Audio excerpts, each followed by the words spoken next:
சாப்பாட்டு பிரியர்கள் மாரி நம்ம வீட்ல கட்லட் பிரியர்கள் வந்து இருக்காங்க. கட்லட்ன்னு சொல்லி குடுத்தா மட்டும் போதும் பிளேட்டு காலியா தான் வரும். அதுவும் பன்னீர் கட்லட்னா சொல்லவா வேணும்? பன்னீர் கட்லட் பண்றதுக்கு நான் ஒரு கேரட்ட வந்து துருவி வச்சிருக்கேன். அது கூடவே ஒரு உருளைக்கிழங்குமே வந்து வேக வச்சு துருவி வச்சுக்கிறேன். இப்போ பேன்ல ஆயில் சேர்த்துட்டு ஒரு பெரிய வெங்காயத்த குட்டி குட்டியா கட் பண்ணி வச்சிருக்கேன். அத சேர்த்து வதக்கிக்கலாம்.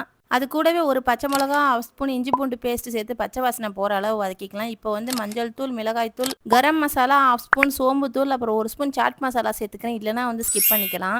அளவு எல்லாமே வந்து டிஸ்கிரிப்ஷன்ல வந்து குடுத்துடுறேன். அது கூட நம்ம துருவி வச்சிருக்க தேங்காய், உருளைக்கிழங்கு, உப்பு சேர்த்து நல்லா வதக்கி விட்டு கடைசியில கொத்தமல்லி தழை தூவி ஸ்டவ் ஆஃப் பண்ணி விட்டுறலாம். இது நல்லா ஆறுன உடனே நம்ம எடுத்து வச்சிருக்க பன்னீரையுமே துருவி அது கூட வந்து சேர்த்துட்டு ஒரு 1/2 கப் மட்டும் பிரெட் கிரம்ஸ் வந்து சேர்த்துக்கிறேன். அது சேர்க்கும்போது ரொம்ப கிறிஸ்பியா கிடைக்கும்.